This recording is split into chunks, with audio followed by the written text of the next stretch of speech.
What's going on, guys?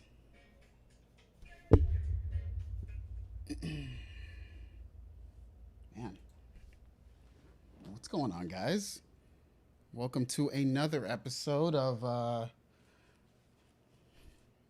figured it out 7 minutes late, but we did it.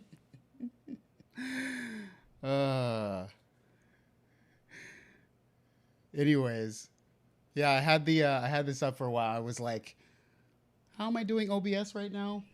It's not working. Let's see. All right.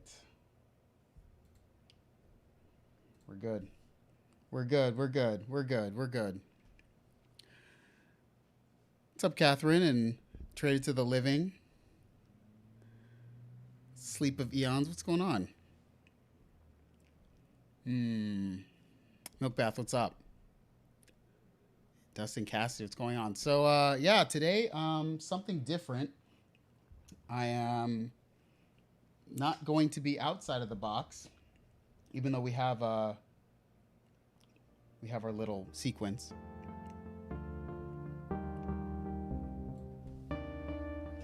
From the Prophet 6. Just give us a little background. So anyways, oh man. Wow, what's up, Killer Blood? Greetings from Taiwan. What's up, Benjamin? Yeah, man, you missed the last couple streams. Very disappointed. So, we have our agenda for today, which we're not doing all of. But anyways, we have, just some talk up front. And then I wanted to get into actually talking about what I use inside the box, because people ask all the time, and I don't necessarily like to talk about it because it's kind of weird. It's like somebody showing me how they use Excel. I don't know. The DAW is kind of weird. It's like so I'm going to show like a template, and then I think maybe we can break down a song that I did, and I can maybe go through and try to talk about maybe some of the theory behind it. And of course, got to talk about Sequential. They're now not their own company. They're combined with Focusrite Group, which owns a bunch of other companies. And then talk about the Andromeda. See, I found an article. Slow news week, so we'll talk about it. Anyways, so yeah, I guess I have to talk about last week's stream, and why, for the people who follow me on Twitter, understand why it went down. What's up, Kiro Rirapado? Nice to see you here. So, last week, first off, I was first to do the Uno Synth Pro, so I win. But last week, the Uno Synth Pro was shown on the live stream, so I was first. And by being first, I mean it wasn't like publicly released. Anyway, all I'll say is I now learned a lot more about the Uno Synth Pro. I actually updated the firmware, so it's not like it was. And so I'm going to go back and visit it pretty soon. But yeah, everyone who was in the live stream last week got to see the like beta version of something. And yeah, so anyways. Loopop, it's crazy. It's like, I don't like to be a day one dropper, but that's only because a lot of times they don't give you a lot of upfront time with it. So when you're dropping a review maybe a week after it's released, and so you've had it for say 7 days or something, I don't know, for me that's still like a first impressions. But people like Loopop were able to crush that. That was a lot.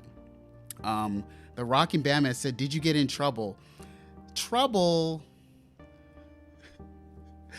I don't know. It wasn't necessarily trouble. It's just more like, if you're going to get things that are pre-release, you have to play by the rules. I just was not made aware of rules. So, you know, things happen.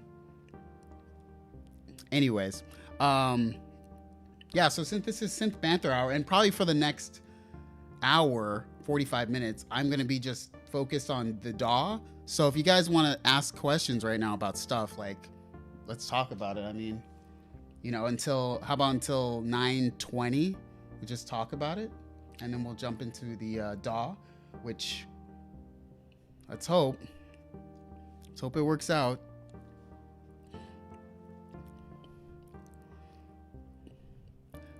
Yeah, Traded to Living says, I always find it weird feeling when they drop a new synth videos at exactly the same time.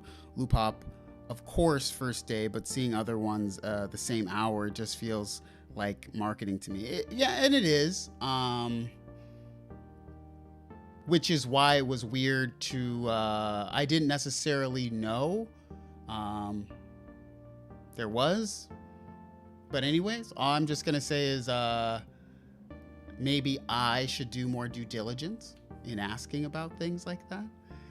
I think because I don't do it hardly ever. I've only done one other day, one or two others. I did for Moog, probably for Moog, because I really like Moog. I definitely did the Subharmonicon day one. Other than that, I don't really know of any other synth that I did day one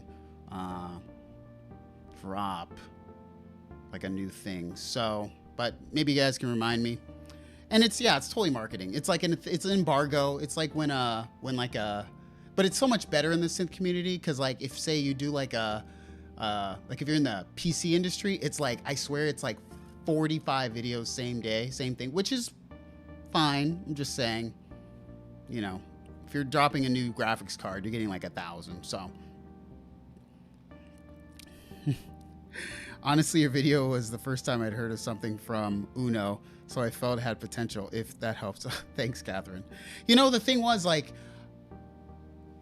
in that first initial video on the stream, it was I didn't necessarily know a lot about it, and so now that I know, it's way better, way better. So I almost want to be like, hey, forget everything I said in the last stream, because I didn't know anything, and there's all these sub menus. So watch Loopop's video instead if you want to really get like a legit view of it. And then probably in a month or a couple weeks, or whenever I think about doing it, I'll have enough time to really sit and make a concise, thoughtful presentation about it, compared to the old Uno and the Uno drum, which I still own. So yeah, Analog Weapon says it's all marketing, and yeah, it's all marketing. Oh, Mr. Powerbrain, what do you think about the chip shortage? Well, I don't really know. It hasn't affected me. Maybe it affected my Tesla stock, but aside from that, I don't know. It's hopefully we'll see what happens. You're gonna fix a vodka? Wait, hold on. Chris Hayes says, I'm gonna fix a vodka soda and grab some candy. Wow. Wow. Rockin' Batman says Moto Squip versus 8-bit warps. Asking because I might buy either. I mean, they're under $200 each or so, so you could do both if you want to splurge it. Man, if I was gonna buy one, I would buy the 8-bit warps over the Sculpt. Because I just really like that 8-bit warps, man. I really like that 8-bit warps. I really do genuinely like that. Speaking of Subharmonicon, I now have one back in my collection. Nice. Technically, you did the Uno Pro day 0. The Uno was at the exact same time. I felt like Loop Hop should get. You know, that's the thing. I think you know, every synth musician, YouTuber person has their own take. Loop Hops always seem to be the most objective and the least. He has a subjective take, but it's so close to like a very like straightforward objective overview that I think that it's maybe better than someone like me coming out with something day one. Here's the problem. It doesn't work super well because I don't want to do a day one thing and say that it's bad, because that's probably a weird thing to do and they would really not like that. Not Uno, but I'm saying every company wouldn't like that. So I'll usually just end up having to buy it later and then I can give it a 6 out of 10. And it's different because most people have already purchased it. We're going to purchase it. And it's so far down the road in the like product path that no one cares, you know, anymore that I said what I said. Anyways, will you ever buy a VA synth, virtual analog synth? Will I ever buy a virtual analog synth? At this point, I'm not buying any more synthesizers. I talked to Modal and they asked if I wanted to do something, but I said no. Just like last week, or I don't know, a few days ago. I don't really need any more synthesizers, so it's like, I don't know. So the only VI I really would think about wanting would be the something crazy. So I can't even think of what it would be. Probably not. Also, guys, how's the quality today? I'm using a different encoder. Is the quality better or worse than before? So you guys let me know. Uh-oh. I also didn't do this. Jeez, that's really bright. Whatever, it's fine. It's fine. It's good. Oh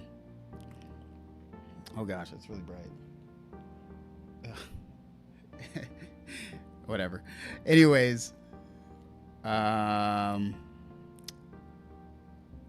so Morpheus Esquire says, I respect a product more if it has strong day one presence and then more videos trickle out over time. A good product is worth talking about for a long time. And I agree. Let me switch this to, I want to switch this to like 1080. Can I do that? No, wait. Weird. I can only do 480p. All right.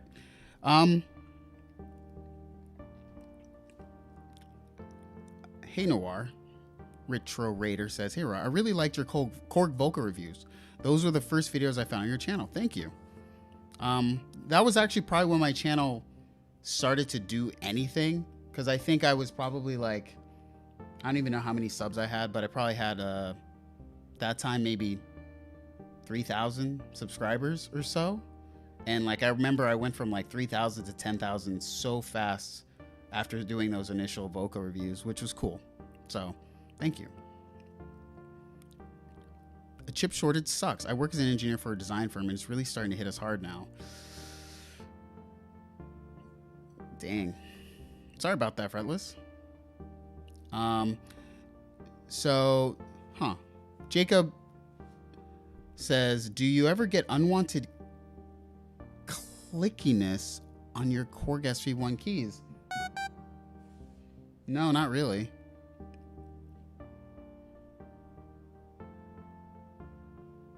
Okay. You bought a Kira. Uh-oh. See, frontman,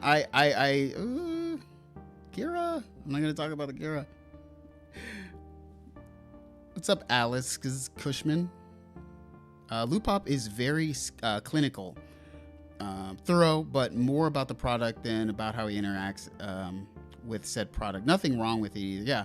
I mean, that's the thing. I watch Loop Hop's videos because I learned something from Loop Hop. I don't think a lot of people learn things from me, and I do that purposely because music is this weird journey, and I just want people to kind of be on that journey, i.e. why I don't really show the DAW, because it's like me showing people how I do things, which is kind of teaching, and I don't like to teach. So, really, Dustin Cassie says, I feel like the Cobalt 8 is the new virus.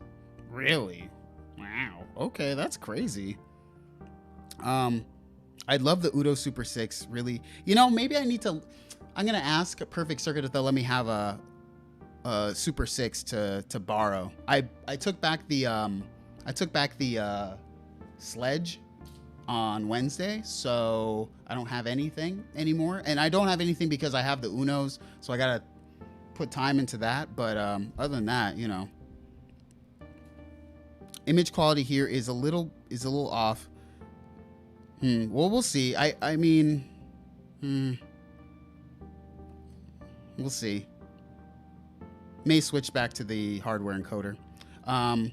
Rainbow Master says, what are you getting it for? I actually just looking for the Rev 2, and it seems great, but I ended up getting something else. I like the Rev 2. You know, when I had it. What's up from France? What's up, Equinox Bruno? All right, so I know people are going to be mad that they're not seeing a DAW. So let's talk about the DAW. Are we ready? Now, fair warning, I've never done the DAW before in this way. So this could be horrible. I'm going to just do this because it's not working. All right. Ready? Are we ready, guys? Okay. I'm gonna no more profit. So currently, let me go through. Well, I don't know. I guess I can have some music while we do the overview. So, as most people know, CUBASE is my DAW of choice.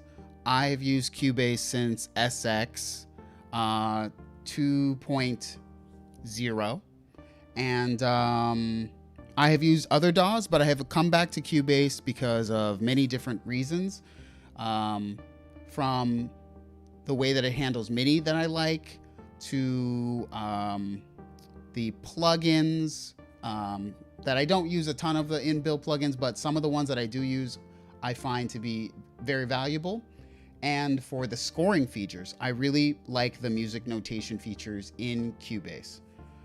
So, because a lot of times when I write a piano piece, I want to do the music notation, and I don't want to I don't like to write music by hand anymore. But, so yeah. So first off, I'm going to start at the top. This is kind of weird, but I'm going to start at the top. And I will just say that my DAW is set up the same every time. This is how I started out. So let me I'm gonna expand this a little bit so I can see what I'm doing. All right, so I have a bunch of tracks that correspond to my hardware synthesizers, right? So I have my Moog. Well, okay, let's move these out of the way here. Get these all the way. I have my Moog Sub 37 on a main track here at the top. And for each hardware synthesizer, I also have a MIDI channel that corresponds to it. So, let me just take this down a little bit. So, over here you can see this is the Moog MIDI track here. So this is just the MIDI track. And below it is the actual audio track for the MIDI track. So more or less everything that is, so you see over here I have my what is it? It says like sub. So it has like sub 37, it has my MIDI channel, and then it has my synthesizer down here. So I can play things up here and it's gonna play here. Right? You guys hear that? Let me know if you guys can hear it or whatever.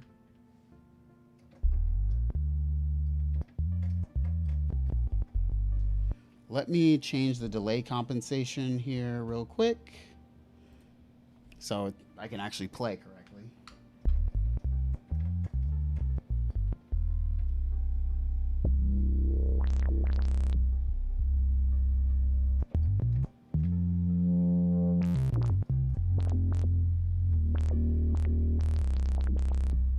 So yeah, I can also, of course, play it from my SV1. I can play it from anything, but basically, I have all my hardware synthesizers as different colored tracks up top. So Sub 37, Prophet 6. What is this? Tempest is here, so Tempest can play through if I wanted the Tempest to play through. And also, good. I'm glad it's the right volume. So I really like to have templates set up. SV1, same thing. I can play my SV1 through that. Well, I actually can't because I have half my mic going through. So, and then from there, I have guitar tracks, basically close and far, a couple bass tracks and overdubs, and saxophone track for my saxophone. And then I have a bunch of plugins, which maybe people will be more interested in seeing. But for the most part, I would say that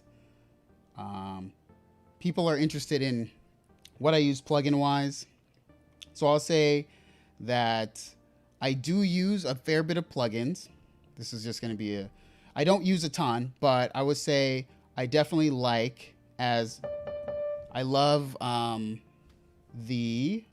this is my piano of choice in the box. Most of my plugins are for Waves and, you know, so I use the Grand Rhapsody piano from Waves. I think it's very good. So.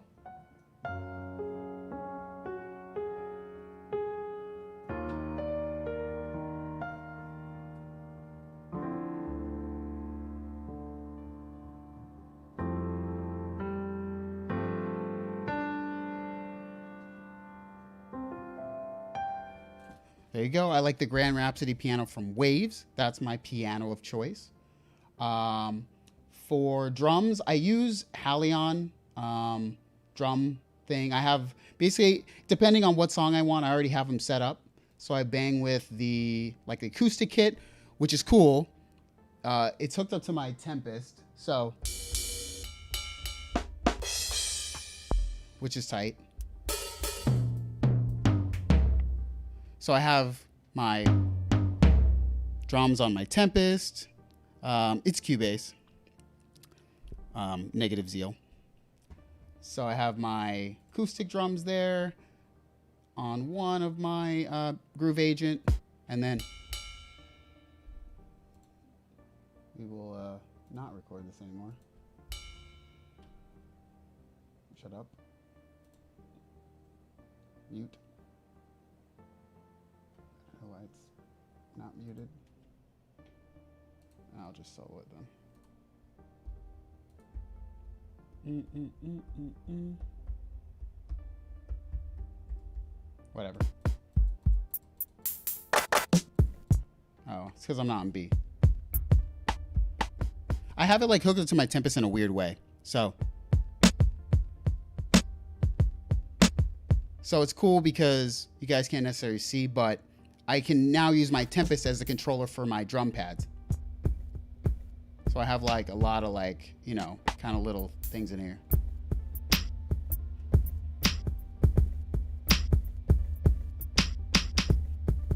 So yeah, I use Groove Agent, acoustic, and Groove Agent for electric. For my, so I use a couple different Rhodes. I like to use, once again, Waves. I use their EP 88 for their Rhodes. So, yeah, whatever.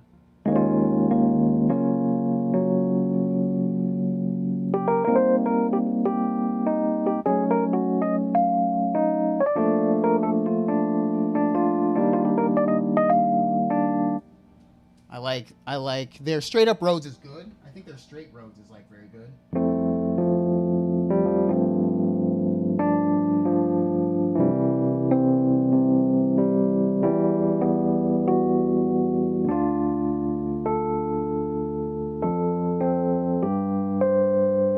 I like their straight up Rhodes is good. I like their phasing Rhodes, so I use their phasing Rhodes, which is obviously a different sound entirely, but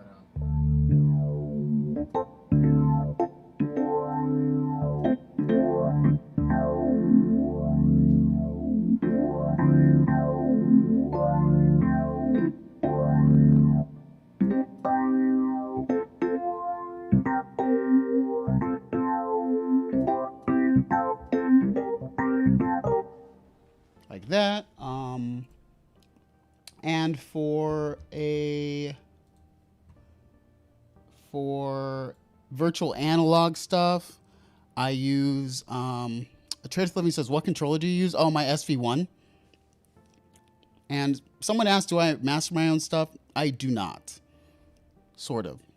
I use CUBASE 10 still. I don't upgrade all the time, so I probably won't upgrade until like 12 or something. I use RetroLog.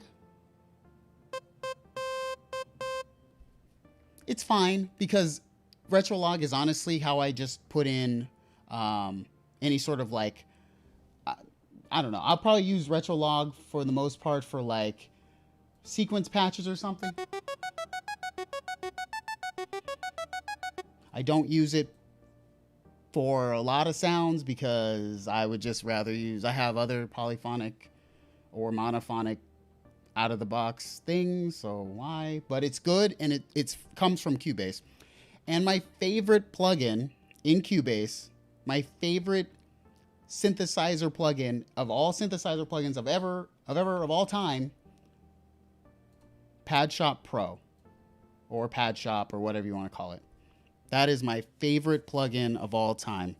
I love it. I love it. Designed Audio says you can stream CUBASE audio through OBS Studio.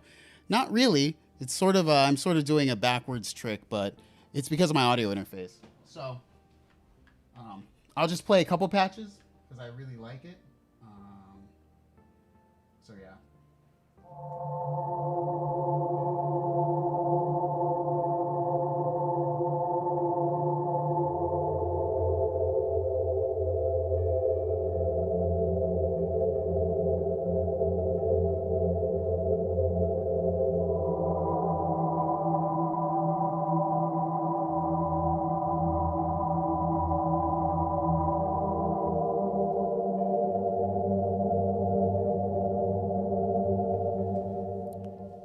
Like Pad Shop, but of course, what I like to use Pad Shop for is I have this thing called their granular guitars.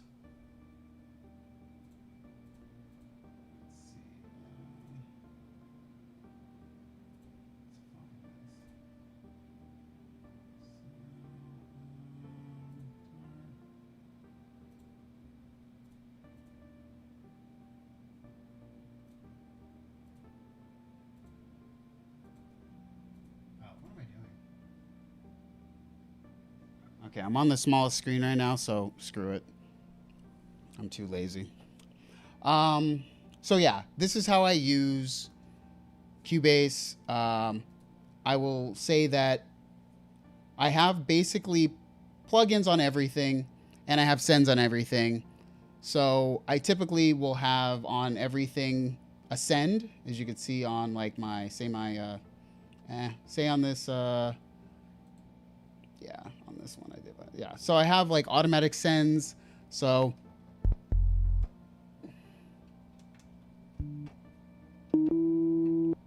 I have automatic sends for reverb and a quarter note delay and eighth note delays.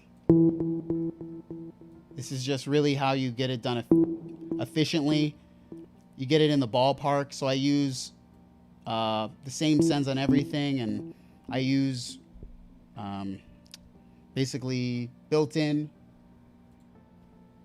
I use either built-in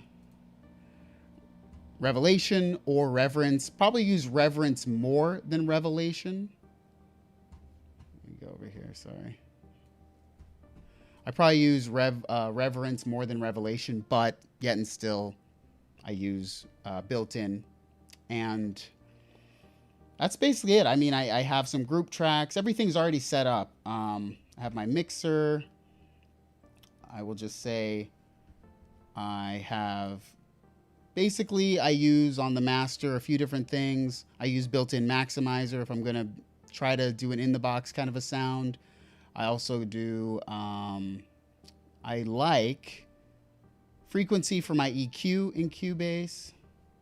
Let me go grab it. I like frequency. It's a good EQ in CUBASE. And Charity to Living says, do you sidechain the compression? Very rarely, just because my music doesn't always go that direction. So, you know, that's just that. Okay, so now since I kind of gave the template, I thought we could jump into like a song that I did that has been out for, it's been out for a long time now. It's off like a bunch of albums that I did for the YouTube audio library. So I'm gonna close this really quick and let me close this. Don't save. This might take a second.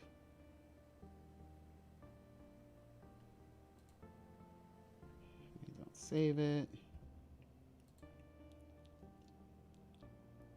So let's see. So I'm gonna open.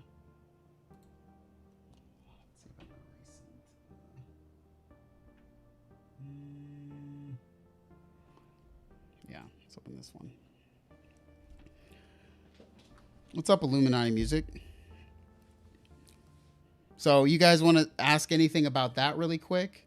That's just sort of the initial kind of setup that I use. I mean, I'm very much about efficiency, so I really know what works quickly. In terms of things that I might add to the DAW, I may add some sort of a plugin like Pigments. I think that that might be my go-to digital version of something. And I do kind of want a hardware digital synthesizer. I kind of do, but we will see. We shall see. I stream Logic to my students through OBS to Zoom. Yeah. There are so many, Goat Toyer says there are so many great stock plugins in CUBASE. My favorite is Groove Agent. Yeah, I love Groove Agent. What's up, Tony? I love Loop Mash or Loop. I think it's Loop Mash. I love that. I love that. I use that all the time. All the time. Give me a second here. I don't know why it's taking so long to load.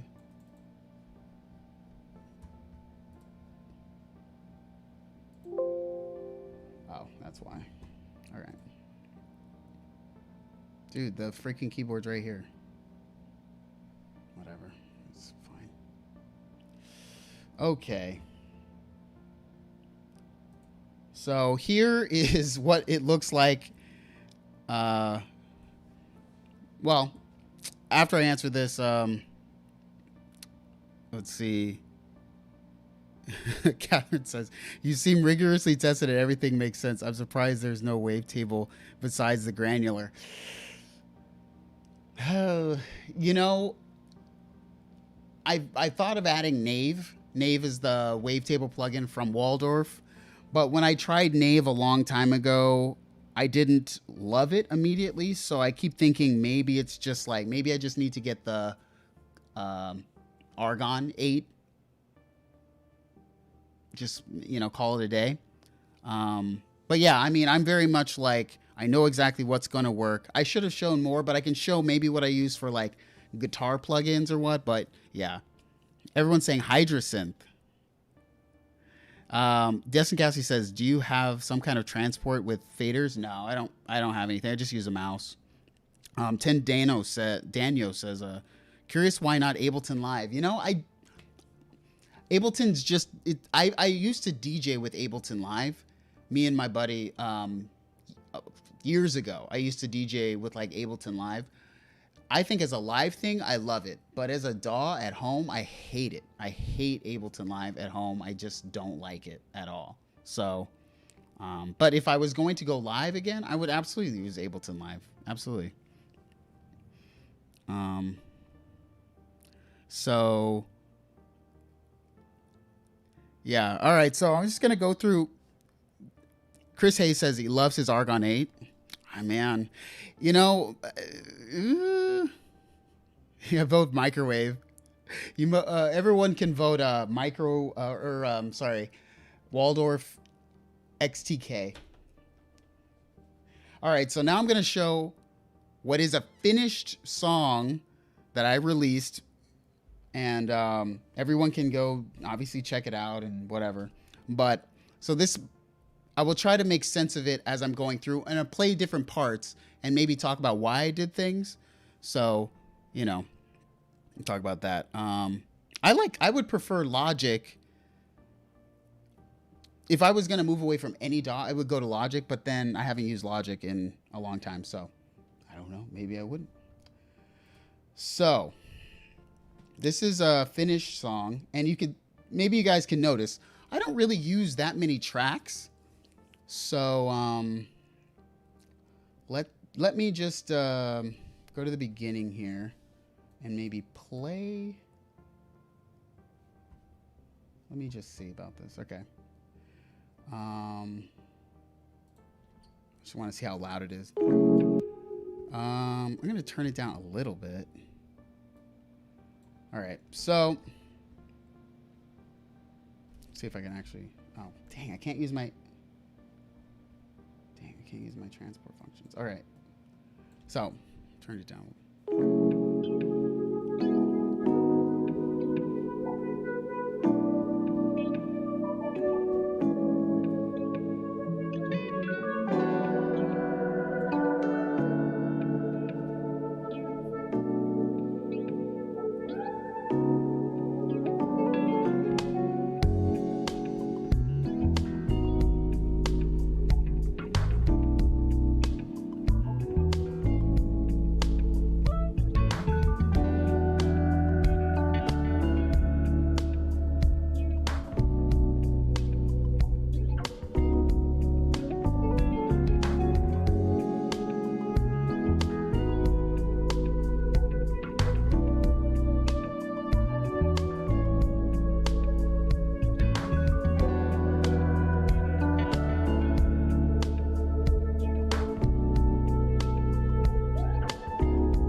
So anyways, you guys get the point.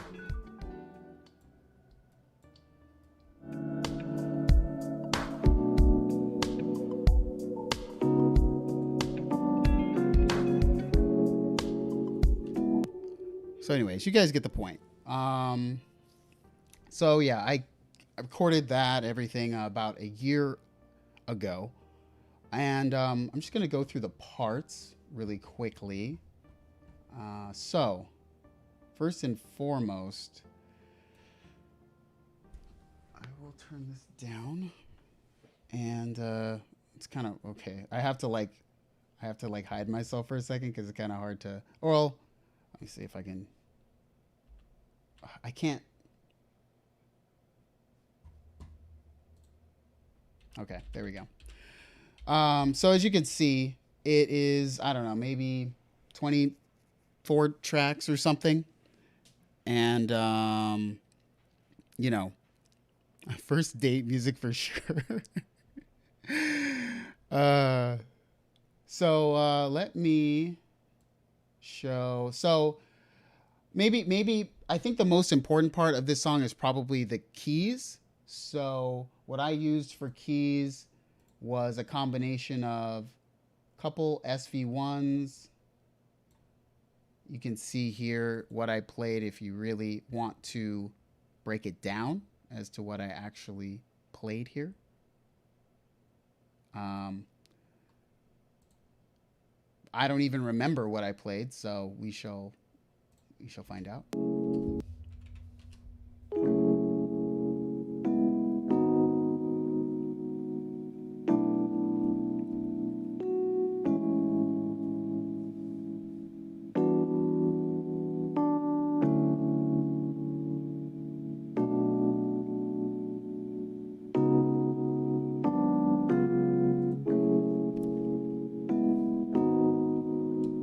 So yeah, I don't even know. Probably in the key of F or something. I don't even know. Nah, probably. I don't even know. Maybe I can read this real quick. Okay, so if it was in that, it's probably in. Oh, did I do it in F sharp minor? Okay, might be in F sharp minor. Yeah, it looks like it was in F sharp minor. Whoops. So yeah, it was in F sharp minor.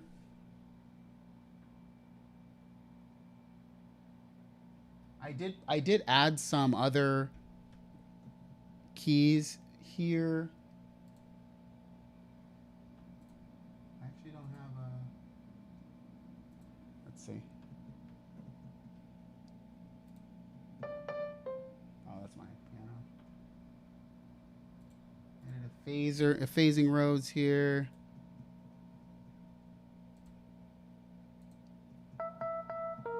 Probably. Let's see.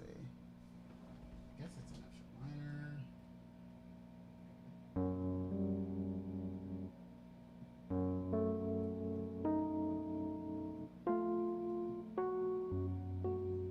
Yeah, I guess. Whatever. It is. So I'm just going to play the keys parts because I think that'll make some sense. So it's just going to be. So it's just going to be the keys and the bass. Well, actually, I'll play the bass on its own. Or I'll play all the guitars on their own. I think they're in a group. Oh, they're not in a group. Okay. So let me just play all the guitar tracks and the bass tracks together.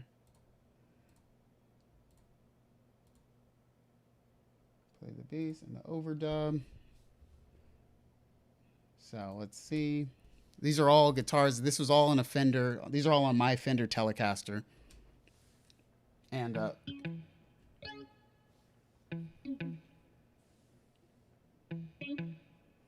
so I kind of want to do a bit of like a wide kind of a feel, you know.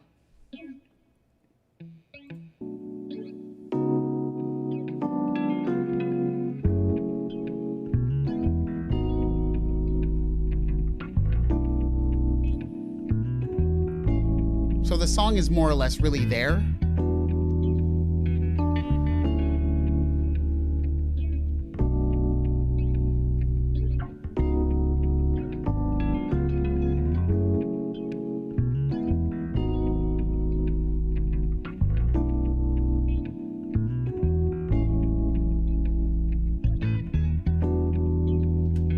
So yeah, that's just the what is Tony talking about? Tony, what are you saying? You mean none of this was made on a modular? Zero was made on a modular.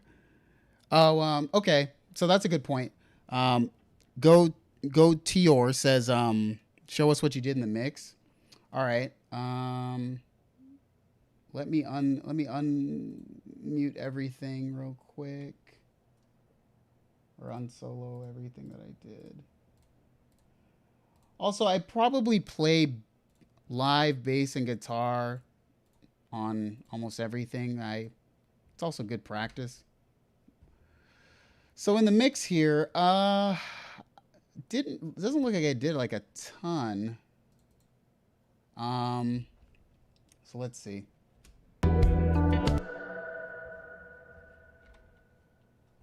Let me go back to the beginning real quick.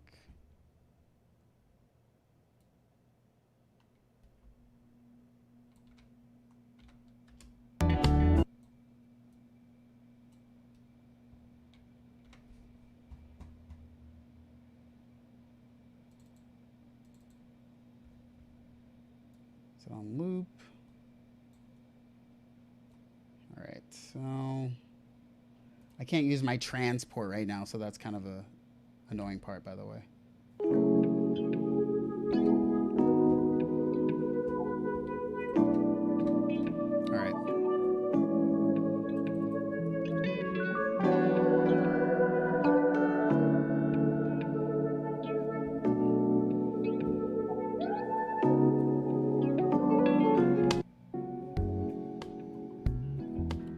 All right. So now this is with everything actually mixed, because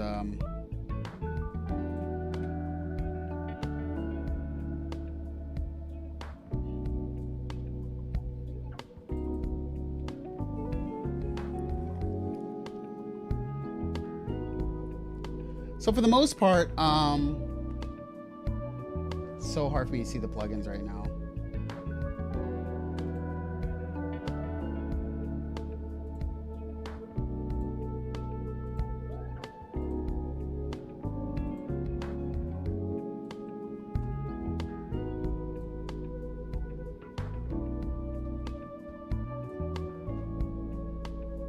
So let's see.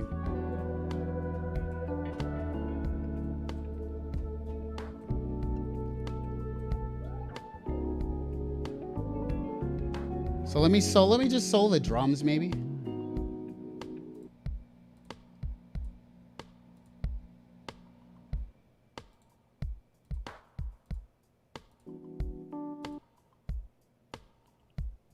So these are just the drums. Obviously, I went crazy on the bass.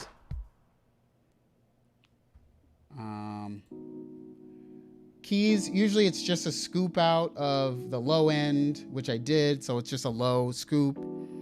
On just about everything, I probably will do some sort of a 24-48 cut around 100 hertz for just every track in general. And anything that's not the bass guitar or the bass drum probably gets a cut of 24 or 48 at 100 hertz.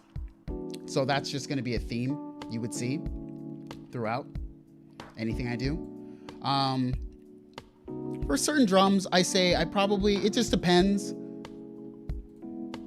On the drum, I might go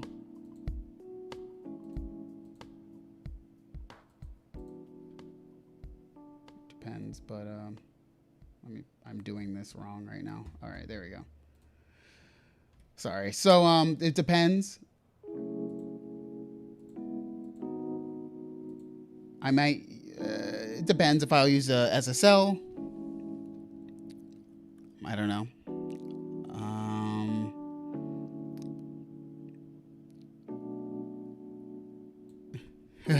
Matt Johnson wants to know relation.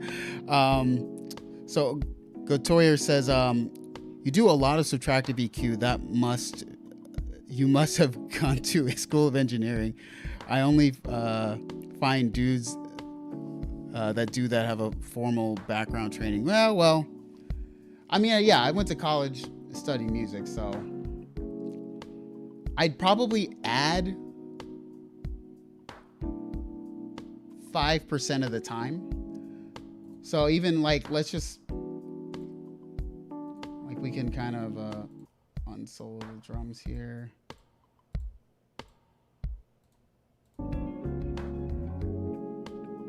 Let me see. So here's the bass. This is always, the bass is always tough.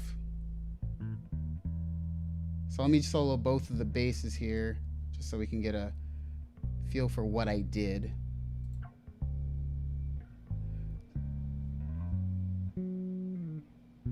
So it's going through a bass, it's going through an amp. And you can see like I used 2 different tracks for a reason. This bass here,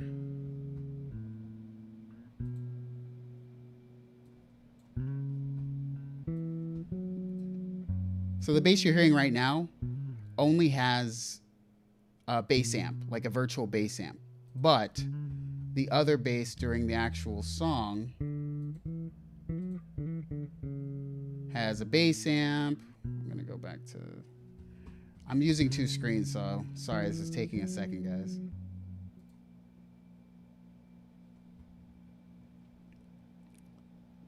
So I'm just gonna pull up all these real quick.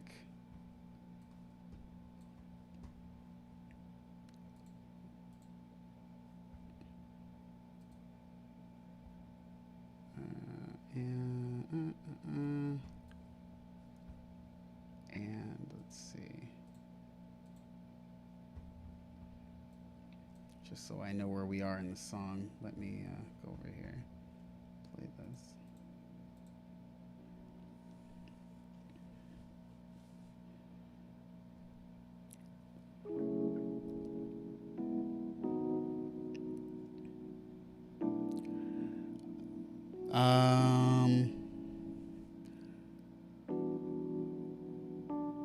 So Catherine says, surprised to see that sharp cut in the bass, but I definitely hear the cleanliness in the mix. So I can say exactly why I did that. Here is the, so let's just, I'm gonna put everything over here. That's the bass. So all this stuff is bass, right? And because the song was very like deep bass, but also very deep kick drum, because here's the kick drum here. Let me see, probably frequencies. So I had a very big, as you can see, right around 60. What is this? So this is very deep sub. I wasn't able to really get both to cut through without cutting something from the bass. And the bass was more of an articulated neck kind of a thing. So I sort of wanted to like have the kick be able to like stay in its own lane. And at this part, that's why I don't need to have that cut anymore. This is a much higher up the neck thing. So the frequencies are all probably above 200 Hertz. You just don't need it for something as this articulated on the bass. It's very much a melodic sound here. So I always make room for the kick and the bass. Sometimes I cut one and boost the other. So, but in this case, I was able to cut both because the bass had enough kind of grit in the mids that I didn't need it.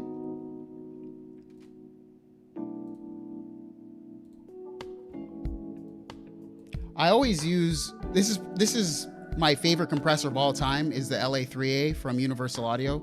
So in any track, I probably use this constantly. LA3A I use like it would be a channel plugin on its own or whatever.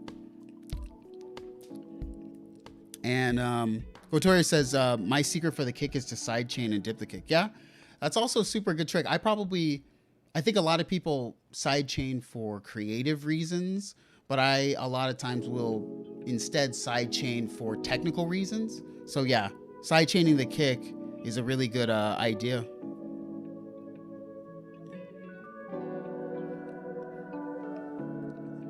Cyberpunk 10, do you need more screens? It sounds like a problem. It'll be solved with more screens. I'm using a little screen. You guys just can't see it. It's just so tiny, it's impossible to see. So what else is kind of present in this song? I use Renaissance. I also use R-Bass. Sometimes R-Bass is one of those things you got to be real careful about. I'll turn it off.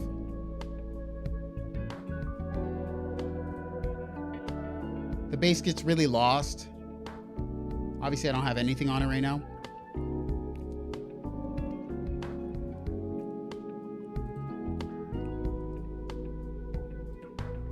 I don't know why I cut that, but let's see. Let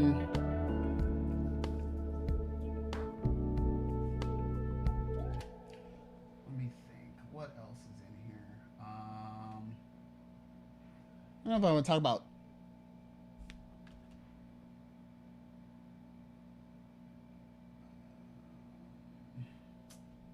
I mean, there's not. The song doesn't, like, it has a Moog thing in here. The Moog is playing the melody up top here. Get to that part. So the Moog only plays the melody.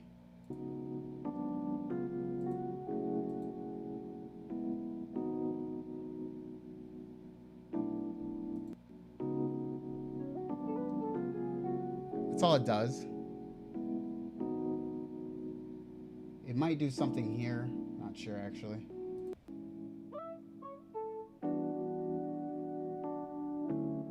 Yeah, so it's really outlining. It's kind of holding together the harmony more than anything. Let's see what the Prophet is doing.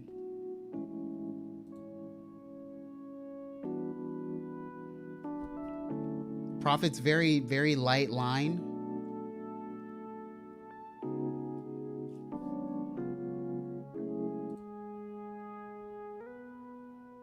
Like very light line with a tiny bit of reverb on it. Nothing serious.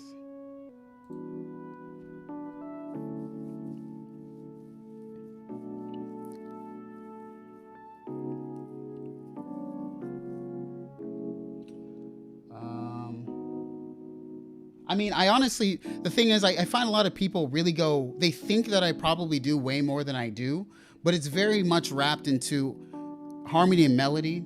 So as long as I can drop a good harmony and a good melody, everything else just will fit around it. So it's not, the thing that I probably get the most fancy on is the guitar here. Because I wanted it to feel wide. You know, that's all.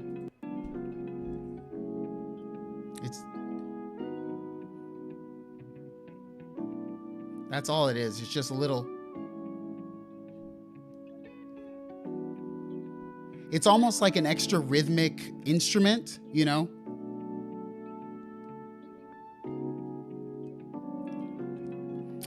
So the ask.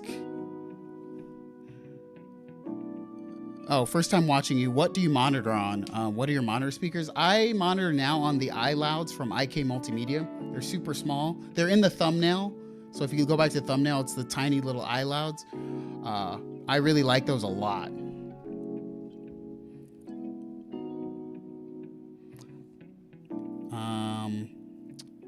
Do you use tape emulator plugins for anything? I do, actually. So good question, Dustin.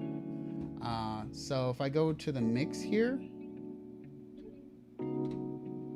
chances are I used Magneto somewhere. So let me. This is Maximizer. I can't open it because I have to go out of this mode real quick, but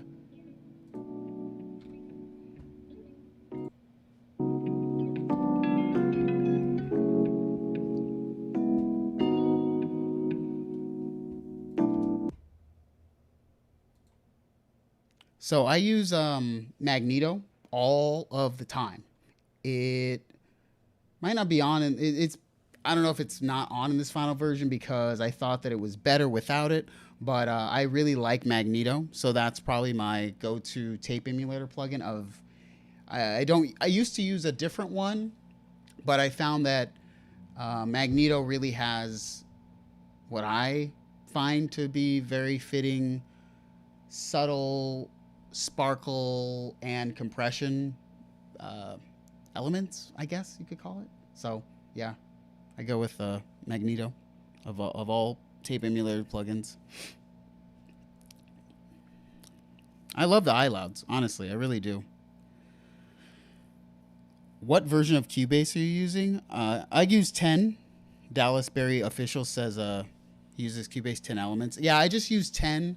I don't feel as if 11 is a good enough. It's not enough for me to invest in. It has Loop Mash like 2.0. It has a few 2.0s. It adds a few different features. But for what I do, I mean, I could use almost any DAW that has linear recording, especially an old Cubase. So it's all really the same to me at this point. Nothing really would change DAW-wise, honestly. I don't know why it didn't show up, but here's Magneto, Dustin, because you asked. Sorry, I didn't realize I had it over here, but yeah, this is Oh God, good God, this is Magneto. Let me think. I used a plugin I don't use anymore because I use saxophone a lot in certain songs. So there is a well, I can't show it because I don't have the plugin anymore, but I use the plugin called something saxophones. It's down here, DSK saxophones.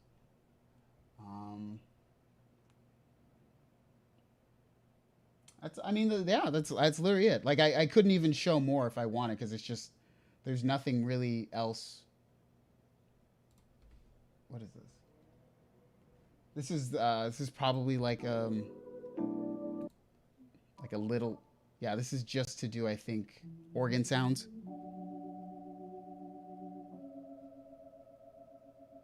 It's just like a texture sound. Pad Shop is there. Very, very low texture type of a sound.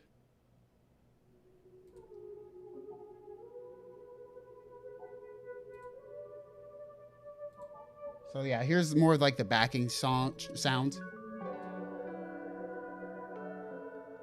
I will say I probably overcompressed the piano, but that's what worked. So soloed it sounds bad, but on its own it sounds okay.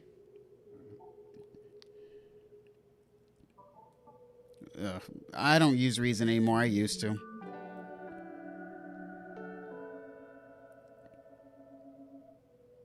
Yo, Traded to the Living, thank you for the $9.99, man. Cool to see behind the curtain. I mean, I guess I don't really want to be the teacher, so I don't usually show, but I appreciate it.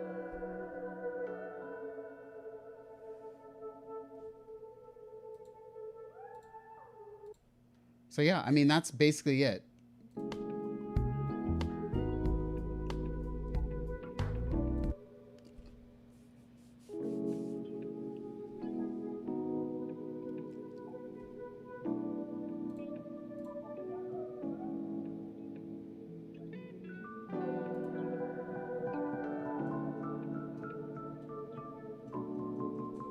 I think it's an F.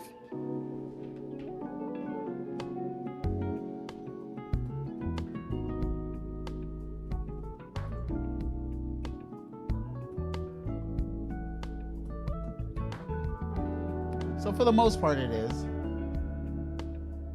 I don't know what else maybe I put in there.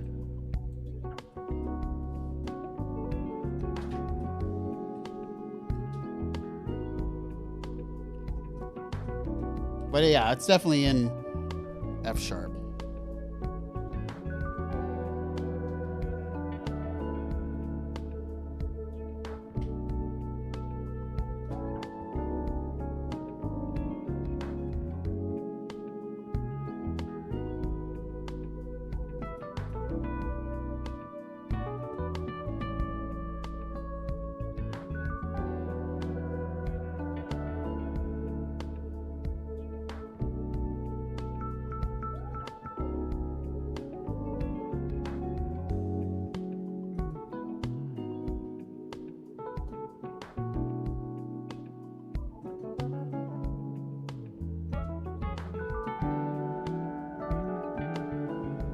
Anyway,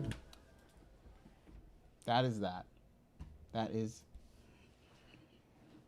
that. That is that.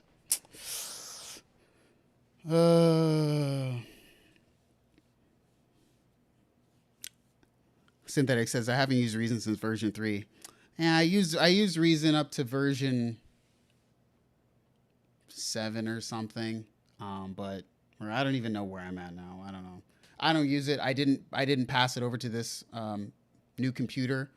I don't plan on going back to Reason anytime. So yeah, that's that. FL Studio is the greatest value in any software, and I know it's insane. Yeah, you know what? FL Studio has stood the test of time. I used FL Studio when I was in high school. I think. Maybe. L Maverick says, or he asked, did you take jazz classes? Yes, I did. I mean, yes, I went to Berkeley. I took many classes, but I don't think that anyone necessarily should do that. I think that I would say the thing I always learned better from just being out and playing. It also helps you to play under pressure. So I used to play live a lot more around town and whatnot. But yeah, I've always mainly been a producer playing behind the scenes, but I don't necessarily say that taking jazz classes is good for everyone unless you want to become a jazz player. So yeah. We can get back to this though.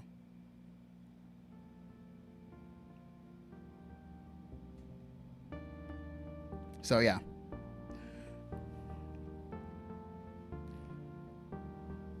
I mean, I would say the best thing for anyone to do, if they really want, I don't have it here. Where's my book? Oh no, now I gotta go get my real book. But I have some books for practicing still, which are good. If people are interested in, I know I'm just gonna throw this out real quick. But I have some books that I still will check up on every now and then. Some books from Musicians Institute are good. I have some books from them. So like jazz improvisation. This isn't the Reading Rainbow episode. But of course, I don't even have it out here because it's in my book box. But 1001 Keyboard Ideas is the best book, I believe. And I mean, at the end of the day, everything is just built off a triad. So if you can get your triads down, everything else is sort of, fine after that. Oh gosh, look at all my music notation things here.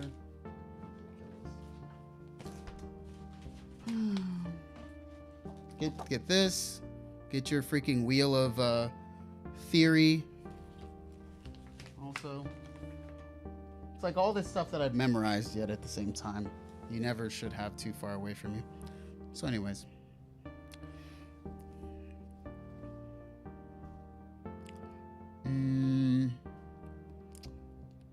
So I kind of wanted to talk about this. I can go back over here real quick. And a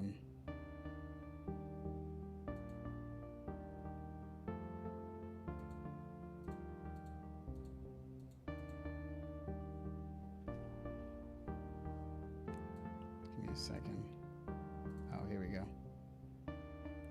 I don't know why it's not doing that. Oh. There we go. So, on the news side, we can talk about kind of big news. I mean, this was sort of big news for the week that Sequential is now part of Novation, which is part of Focusrite. Obviously, they're not. Novation and Sequential aren't the same, but I'm saying they're in the same family now, which is a very interesting kind of a thing. I do wonder where it comes from. So, you know, we can talk about what you guys think about the acquisition of Sequential. This is very interesting. Gottier says, so if you were to do it all over again, what would you wish you would have done? Meaning, should you have played more live or more schooling or more just gigging in and trying it? Peace out, 8-Bit Hustler. I would say for me, to be honest, I would probably minor in music because I majored in music and was a performance major. So while obviously all of this has helped shape me as someone who gets hired to make music, demo, as a player for companies and, you know, keyboard brands, and also, of course, as a YouTuber, it all has sort of helped because I think it sort of gives me a lot of angles that I can be marketable to companies and also as an entertainer, because at the end of the day, musicians, we're entertainers. So I'm an entertainer. And so the college experience is great.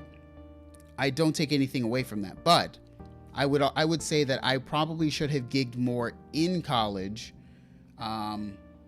because I feel as if the thing that everyone misses out on when they try to talk about the whole like, ooh, I want to be like successful as like an entertainer or a musician. I only ever got fairly more successful the more people I met. Every new person that I met who had a connection was a door opened. Now, as a pure player, that doesn't stop you from being a better player. The more people you know, the more people who you can maybe play with, and that can challenge you to be better. So if I was to do it all over again, I would, one, not fail theory, not get an incomplete in theory. My first semester of Berkeley, I would not get an incomplete. I would pay more attention during ear training, solfege. I would have then play more gigs. Just with I played a lot at, around, but I didn't play like legit gigs. I was a bit shy, so yeah. And as a minor, and then I would probably study, I don't know, computer science or something as a major.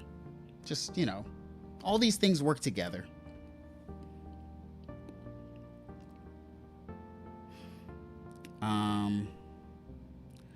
I don't know how that will actually affect anything, but I have to be against corporate consolidation.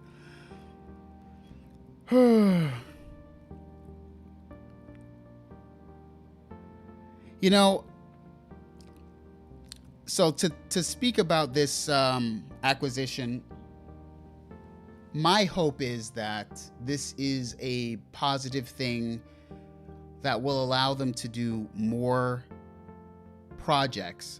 I would say that I don't know, but I will say that Novation doesn't really release a lot of products.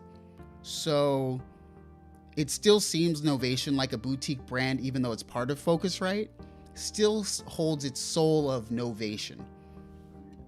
And Sequential even more has a much higher level of like, they have their legacy is much larger than say other brands. So I hope that maybe we can get a Tempest 2. Can we get a Tempest 2, guys? Let's come on. If they could get a better supply chain that could lower prices, because I still believe that Dave Smith and Sequential Instruments are on that, like, it's almost too expensive for the normal person to ever afford them kind of a line. And even over the last few years, they have really moved away from the lower end products. And not lower end, I'm just saying, where's the Prophet 6 Lite? Because back in the day you had the Tetra, which you could buy the Tetra for like, I don't know, $800 or something, which was like a desktop unit. But there's no Dave Smith, there's no sequential thing in those lower tiers anymore. So no more X4, no more obviously Tetras, no modules, no nothing of the sub $500, except for, of course, the one that they did with Pioneer, or whoever the heck that was, whatever. AS1, yes, the AS1. I just would like to see this be a positive thing for the consumer, where maybe they can get a supply chain where they're making still high-end stuff, but it's allowing them to also give resources to module versions, and also things that are costing sub $500. I think there's a lot of people who want to own sequential things that are sub $500. The market of people who don't want to buy the Behringer, but they really want a Prophet 6 or a 5. I want to see that. I want to see something like that for people. I've been really disappointed, honestly, over the last few years of the offerings under $500 from Sequential. So, there's that. And they discontinued the Iraq. I think, yeah, it's a stretching of like, what are we supposed to do? Like, we only have X amount of people and X amount of resources. I don't know, this was a rumor. Someone says a rumor that the pandemic really hit them hard. I know it hit a lot of companies hard, but I don't know that for sure. I'm just throwing that out there. Could have been a thing. I probably shouldn't have said the P word, but whatever. The video will get demonetized. It's fine.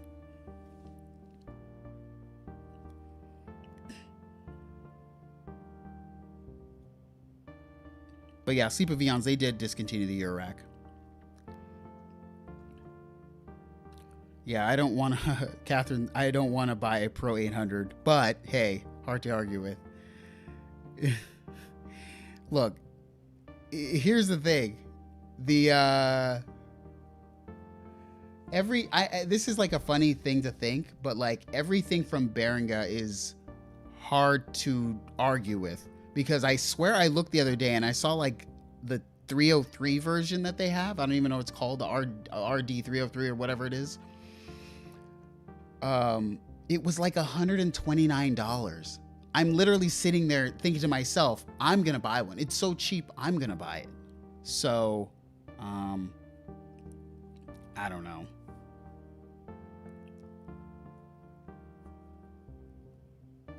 Let's see. Synth Addict. I know a place where they got a poly evolver right now. I'm thinking about going and checking it out. Four Voices kills me though, but I'm thinking about it. So Gotcher says, what do you think of Behringer? Do you think they are Robin Hood or just jerky company that steals up? Chris Hayes. Yeah, I'm trying to do better with my Behringer thing. Behringer. Okay, so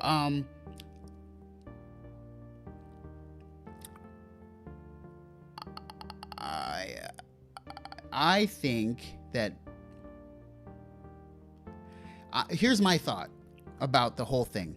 I don't necessarily have anything that in my studio is trying to talk to the past as a hardware piece of equipment. And I feel like Behringer played on the emotion that people have towards things from the past. They played on people's emotions towards things of that people used in the past. Now, I own a Prophet 6, but I would never own a Prophet 5. Never. Because I don't care about the nostalgia of anything, right? I don't own I mean, I don't own a Model D from Moog. I don't own an original Model D. I don't own a Korg Poly whatever 6 or whatever they make. I think that for me, it's like you could give me anything and I'll make the same exact music that I do now. It doesn't even matter. Everything that I have is all about efficiency and how I like to work with it in that moment, right? That being said, I truly believe that Behringer made people think that things from the past matter at all. And I believe that they do not. I would much prefer that no company ever released anything that they ever made in the past. They can release software versions of that, but I already said a billion times, I'm never going to ever buy a vintage analog synth ever again. I haven't owned a vintage analog synth since 2014 or 14. And I'm never going to own another one ever again. So, yeah. I don't think, do I think that Behringer steals designs? I think that they,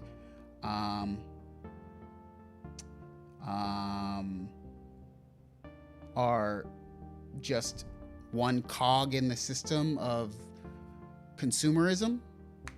So, but it's up to us at the end of the day, you know. They make things that I really want, like the VP3, whatever the VPF3, I don't know what that is, whatever that is, that thing. But I just don't know. I could care less about anything from the past. So, I don't know. That is all. They did reach out to me though about, I don't know, a couple weeks ago, and they asked if I wanted anything, and I said I don't really want anything. Maybe I should be like the person who takes more stuff. But I told them I didn't want anything, but I did think in my mind, I said, would it be the coolest thing ever to ask the guy to give me every Behringer like thing that they ever released just so I could give it away? But then I was like, they're probably going to want me to do a video about it, and I just don't want to even go there. But I did say when the CS80, when the BS80 or whatever they're calling it, when the CS80 comes out from them, I will 100% want to at least try it. So the next Behringer video you see, if there will ever be one ever again on the channel, which I probably swore off of, would be the CS80 whenever that comes out. So.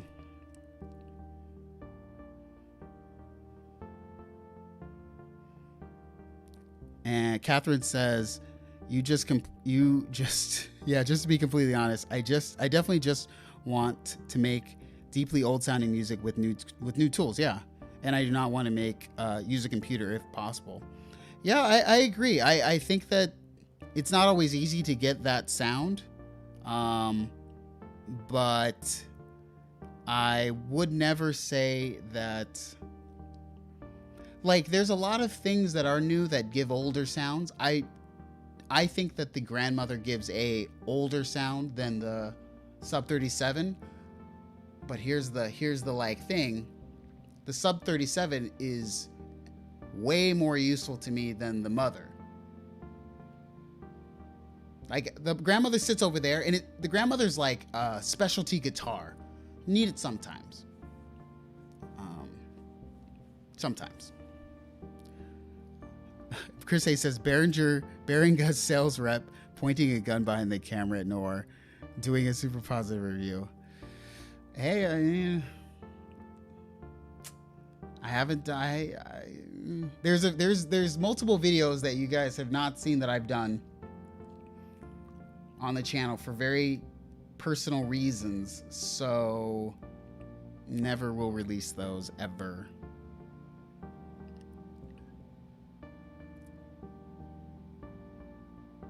Behringer, wait, what? Behringer Ion. We could go over another story, but I don't really want to go over another story. Kind of too lazy. Kind of way too lazy. Anyways, I guess that's it. Should be out. Should be out now. Thank you guys for coming through on another week. I can't say that I'm like, I'm pretty flattered that many people came to watch me mess around in a DAW. Clearly, I need to mess around in DAWs more. Yeah, I appreciate you guys coming and watching the stream. A lot of people came this week. So hopefully you guys got something out of it. If anybody wants to ask a last minute question before I take copious amounts of CBD, y'all can just start asking right now, because I can't ask after this. It's going hard. Got any new plugin you picked up lately that you might want to share? Good night, Benjamin.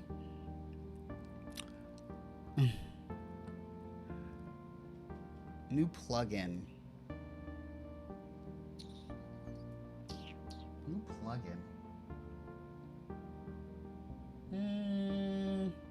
I've been thinking about a plugin. I've been thinking about the LA 2A from Waves. I'm like the worst person because I really like Waves. I use Waves a lot. My favorite plugin from them is, of course, the LA3A. But then aside from that, what else do I like from them? I don't know. What else do I like from them? I like their electric pianos. That's it. I like everything, though. Starsky Partridge, yeah. CUBASE forever. Beringa Timberwolf. Edward Bon Jovi says, stream more. I love the streams. Oh, thanks, Edward. I appreciate it.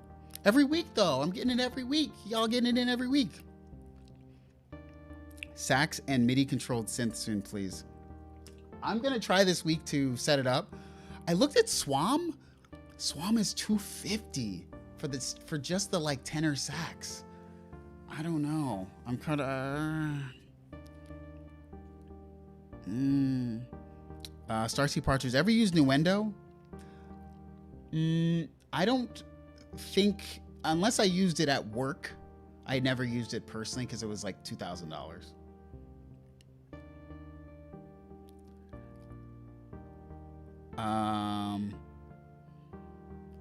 Whoa, Flylo anime. Rainbow Messenger says, planning to watch Yasuke, the Flylo anime. You know, I got Flying Lotus. I could hit him up. Maybe I need to watch that. Milkbat says, thoughts on the Prophet X tech. Would you like to see a more affordable version or the Tempest 2 use that tech? 100% Tempest 2 has to use the 8DO tech. 100% it has to. I would be... And this is tough to say. I know that Dave Smith and Roger Lynn made the Tempest, but I believe that 8DO is better in line with what the modern person would want from a Tempest 2. It's hard to say. It would have to be all three of them together probably to make the best thing, but at the same time, I believe that whether they say it or not, the combination of Dave Smith and Roger Lynn making the Tempest also made it, kind of, you know what I'm saying. They made it great, but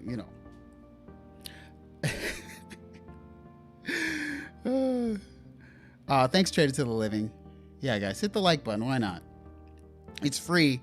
It's free, guys. I don't charge you anything, I guess.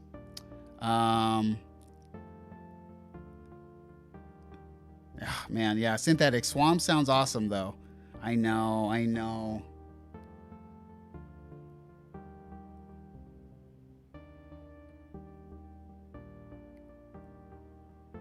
I would like a DO to be more involved.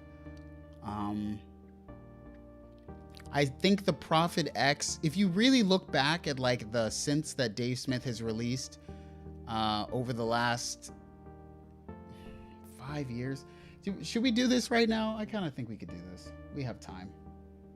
We have time. Is tomorrow Friday? Yeah. I have some work to do, but okay. So, let's see.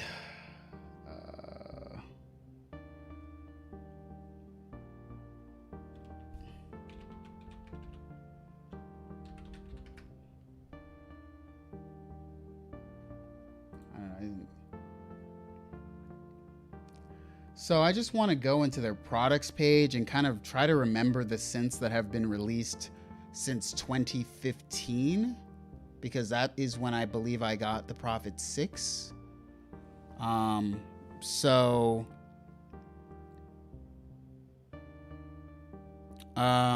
Martinez says, I'm a bass player thinking of getting into playing and buying a Moog synth. Any advice?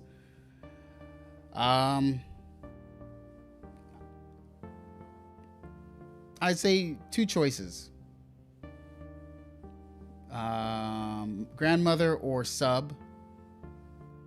Grandmother, vintage sound. Sub, modern sound. Catherine, any thoughts on the Valente or Krumar 7 versus the CP? I don't know they have any of those.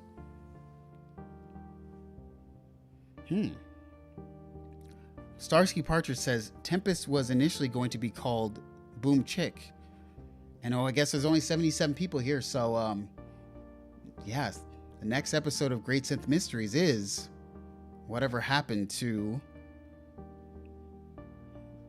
that. So there you go. That's what I have been spending time working on. Anyways, Gochi says, do you have any HE VST instruments? I only use like Retrolog and Pad Shop. Those are the only two synth virtual plugins I use. So I haven't. But so I wanted to just say, so since 2015, Dave Smith Instruments has only released, I believe, so the OB6 and the Prophet 6, obviously like modern day classics, right? But after that, the X, the XL, the Pro 3, and the Prophets. If I'm doing this correctly. So like the X and the XL are technically the same synth. They're different, but just they're grouped into one. The OB6 and the Prophet 6 are technically like one. I'm not going to count the Rev 2 in here because the Rev 2 is essentially an 08. But realistically, like these are all very high-end pieces of equipment. The X and the XL, extremely high-end. And then you go even higher high-end with like the Prophet 10 and the 5, which are technically old. I know they're new, but they're old.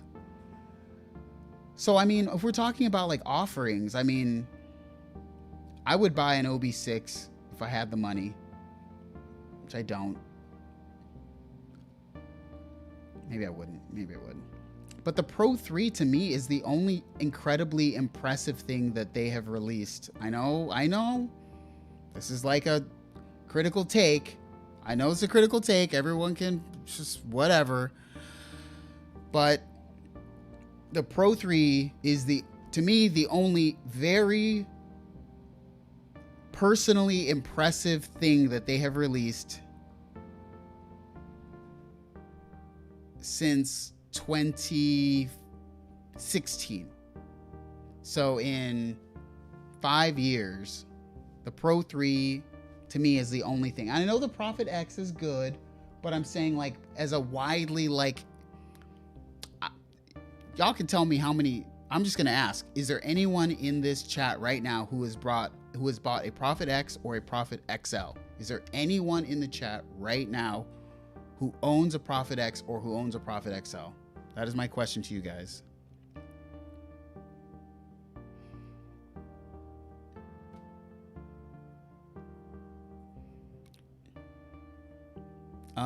Plum Charlie, how do you feel about the Rev 2? I made a review on it.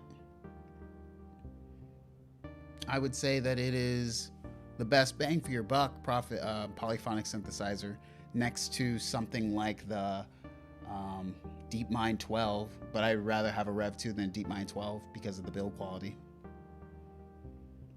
So we got one X owner here. Harry Kelvin says he owns an X. Crickets, obviously.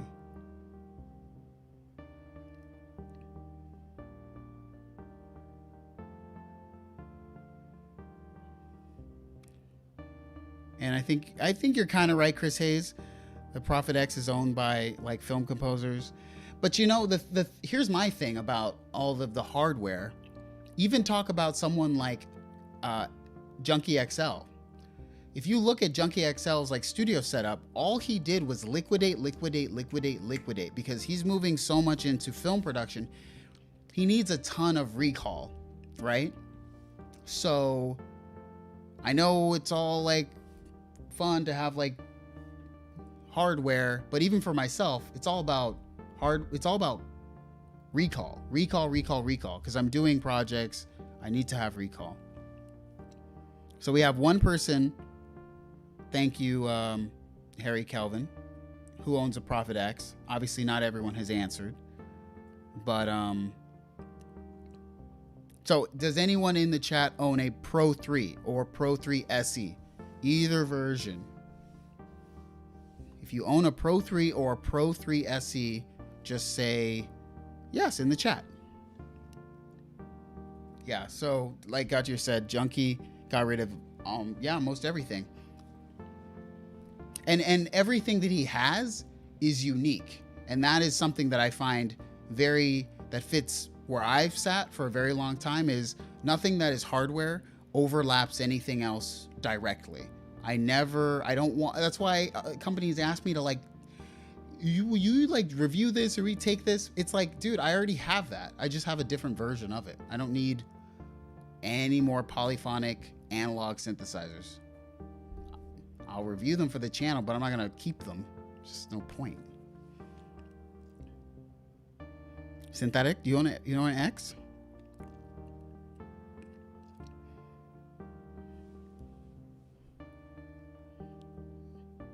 Harry, you own all the synths, okay?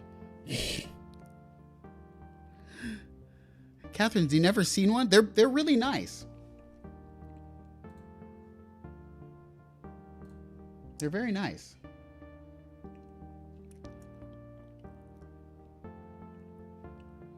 I'd own one. I would own one. Yeah, I liked his latest studio tour. Lantertronics.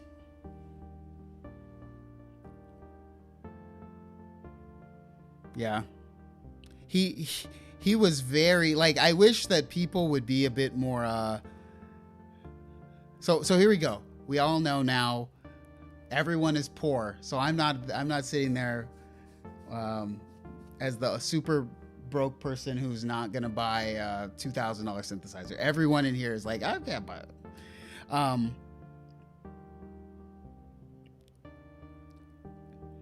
Yeah, it's 3 voices ish. So but yeah, what you said, Lantertronics, when you hear him talk, you can tell that like he's so big on like, you know, I just need to have USB, like he wants USB like interfaces. Like he has the you know, the Model D like up top, like on his like rack or whatever. He has like the old Model D, but he seems very about modern.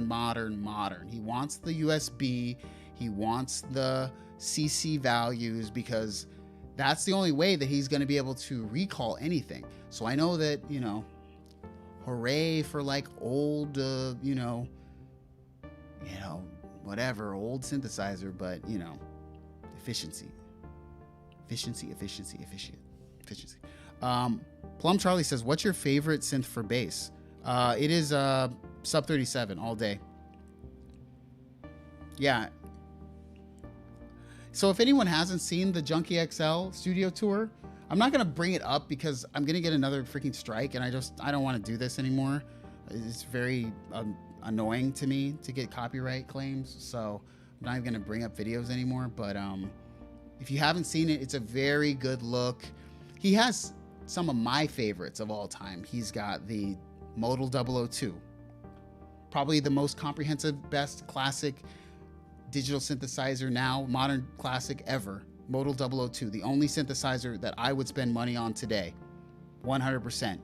I mean, it's hard because it's like $2,500, but the Modal 002 is the only synthesizer I would legitimately buy and be happy with today that would fit a spot that I do not have. So he has one of those. He's got like a Matriarch. He's got obviously the old Model D, the vintage. He's got some Erica Synth stuff. He's got, I think he has like an Andromeda in there somewhere. He's got a lot of good stuff. So Junkie XL is a good channel. Junkie XL is a good channel. Going super late tonight. I guess, yeah, I should be out, guys. I should be out of here. Hopefully, you guys enjoyed the look at the DAW. And I'm never going to do this again. Just so everyone in here knows, I'm never going to do a video where I break down a song again. Because it's weird. But yeah, anyways, thank you guys for coming. I guess we can be out. Last question though is that I'm answering is Sylvie says, will there be a Zoya vid? Are you waiting for the Zoya modular? I'm finding it very hard to make a concise Zoya video that makes sense. And two, the Ouroboros from Empress, I was going to beta test it, but then I didn't have the opportunity to take the beta test, and it's probably for the best because I don't think I would be the best person, as I'm sort of already on the fence about Eurorack, and I'm just kind of, I don't think I would be the greatest objective beta tester. So that's that. Anyways, thank you guys for coming. Hope everyone was happy to watch the DAW. All right, guys. I'll see y'all next week. Peace out.